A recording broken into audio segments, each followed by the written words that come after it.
Good afternoon.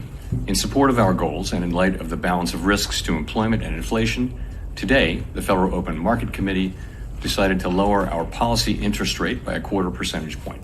We also decided to conclude the reduction of our aggregate securities holdings as of December 1. So it's official. Jerome Powell just came out and gave the FOMC speech, and the Federal Reserve cut interest rates again by 25 basis points. And the next meeting that's coming up is going to be in 41 days from right now on December 10th. And the expectations for another rate cut are at 88%. Plus, the Federal Reserve said they will end quantitative tightening. Thus, they will stop shrinking their balance sheet by December 1st, which is absolutely massive. If we break down what the FOMC statement means, well, we told Grok to interpret this as an expert trader that's been trading commodities and equities for 50 years and crypto for 10 years. What does this mean for the market? So Grok's response was great. Listen up, you wet behind the ears punk. Grok's been slinging contracts in the commodities pit since the 70s, scalping soybeans and crushed spreads when Paul Volcker was jackhammering inflation. Equities traded the 87 crash live on the floor, shorted the tech.com bubble boom. Crypto been hodling and flipping Bitcoin since 2015 through every Mt. Gox rerun and FTX dumpster fire. So with 50 plus years of experience, 10 years in this digital Wild West, now with this FOMC, it's a chef's kiss for dovish market conditions. The markets are fixing to party, but don't get too sloppy here in the short term because there's always volatility around the FOMC speeches. But with the Fed lowering interest rates and quantitative tightening set to end on December 1st, all of these things support a higher ISM and longer business cycle. So this is bullish going into 2026. But why did this FOMC speech scream risk on? Well, 25 basis point rate cut with another straight rate cut and quantitative tightening ending very, very soon. That's $40 billion a monthly liquidity hose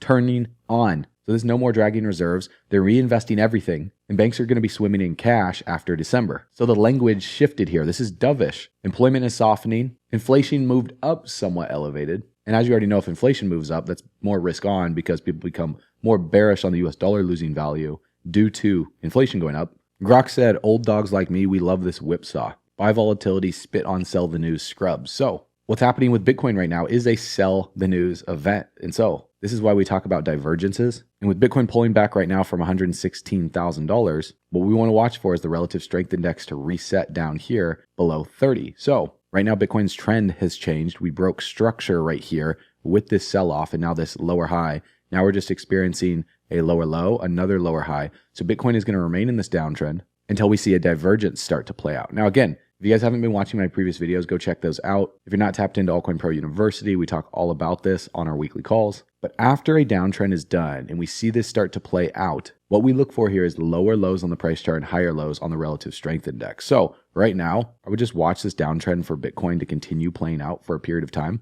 until we see a divergence start to play out, because it's still too soon on the hourly chart here for Bitcoin because we're just forming lower lows on the relative strength index and lower lows on the price chart. What a divergence would be lower lows on the price chart where the price would do something like this and the RSI starts to put in higher lows like this for inevitable reversal back to the upside. So this is what I like to watch for, these divergences. And I'll give you an example here. Going back to this downtrend for Bitcoin ever since the 14th of August, Bitcoin was making lower highs and lower lows all the way down to $107,000. So what we would be looking for is the RSI to be bottoming out down here, which it did on the 24th of August. And on the price chart, you can see Bitcoin was at $110,000. And the bottom on the RSI does not mean it's the bottom on the price chart usually, because now this is the start of a bullish divergence. The price recovers, then we form a lower low on the price chart, but yet a higher low on the relative strength index. So then we see another bounce to the upside. The RSI makes a recovery. And then we see another lower low on the price chart, but yet a higher low on the RSI. So this just shows that momentum is slowing from downwards bearish momentum to where eventually we see a reversal to the upside. So we look for a structure shift. We look for a trend reversal. We look for resistance to be broken. So for example here, all the way down here at this low, when price rebounded up here and then came back and double tapped this low and even triple tapped it here, then we started to put in higher lows, and you can see this major resistance level here at roughly $109,000 to $110,000. It's a range. Again, resistance and support aren't exact price levels because you can see we go a little bit below it. You just want as many points of contact here as possible.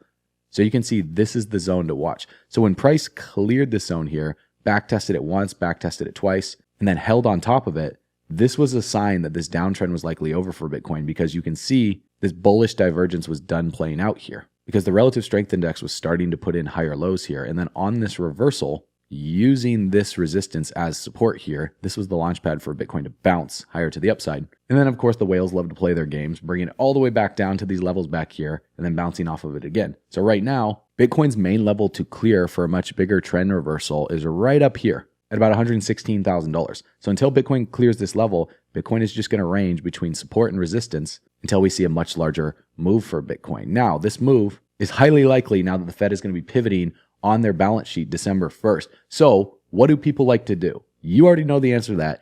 They like to buy or sell rumors depending on what that announcement is. So the announcement is a December 1st pivot on their balance sheet. So what does that leave us? All through November. So I think we're going to have a bullish November. Now, could I be wrong? Absolutely. But Grok is also bullish here. Quantitative tightening is ending. That's 40 billion monthly of liquidity injection. Crypto ETF inflows are coming. The government shutdown should be ending soon. We'll see how much longer it goes for. And we're just seeing a sell the news event right now. So crypto moves off of narratives. Now the next narrative is the December 1st pivot from quantitative tightening to quantitative easing. That's bullish. Now this is crazy. Grant Cardone's brother, Gary Cardone, said he heard from Jerome Powell they are announcing that Brad Garlinghouse is taking over Jerome. Jerome's term ends in 2026. So this is pretty interesting because why do you think Ripple applied for a federal banking charter? And if Gary Cardone is wrong, he's putting his reputation on the line by saying he heard from Jerome Powell, not some random source here. He's saying he heard from the man himself. So what are your guys' thoughts on that? Because people's opinion about XRP tells us everything we need to know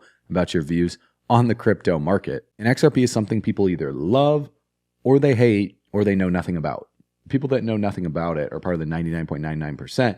The people in crypto that hate XRP, they love coins like Solana, Hyperliquid, BNB, you name it. Whereas the people that love XRP, I've generally seen aren't really negative about the rest of the industry. It's most of the industry is negative about XRP, which is actually kind of funny because it reminds me of how tribalism is in sports. Everyone hates the favorite team. It's like hating the New York Yankees because they just got a stacked roster, right? So I thought this was interesting with XRP's total supply at 100 billion, 35 billion locked away. All market caps use 65 billion multiplied by the last trading price. Yet Bitcoin uses total coins mined to figure out supply. Vincent Van Code saying this is wrong. You have 1 million or more in Satoshi wallets. That is much like the escrow, not to mention the millions lost or put in cold storage for long-term of Bitcoin. So you deduct that and you'll likely see a 15% less Bitcoin market cap. This is the sort of stuff that goes on, and why market cap is a pointless lie. You were programmed to think it's important by the likes of Binance. And then David Schwartz responds saying Ripple could sell the right to receive the tokens released from escrow, or even sell the accounts the escrows complete into, but the XRP still can't circulate until the release dates. So this means that while tokens are locked, Ripple can sell future claims to them. Ripple can enable the pre-selling of XRP that will be released later, allowing the firm to monetize future holdings without breaking escrow. So because Ripple holds 35 billion XRP in escrow worth $92 billion, these could be used in future treasury plans with companies such as Evernorth. And with Ripple partnering with Evernorth, with other investors including SBI Holdings, Pantera Capital, Kraken, GSR, and RippleWorks, in their institutional lending, liquidity provisions, and DeFi yield opportunities for XRP, their plan is to accelerate XRP adoption here. And a lot of people are freaking out right now because of this announcement from Solana and Western Union saying USDPT and the digital asset network built on Solana, with Western Union leveraging Solana and Anchorage Digital, throwing direct shots out there to Ripple and XRP saying there is no bridge currency, there are stablecoins on Solana. I love you. Well, is this a kill shot for XRP? Well, Brad Garlinghouse posted this saying, with today's close of Hidden Road, about 5 days ago, now Ripple Prime, Ripple has announced 5 major acquisitions in 2 years. G Treasury last week, Rail in August, Standard Custody in 2024, Medico in 2023. He's saying, I'm reminding you, XRP sits at the center of everything that Ripple does. Time to lock in.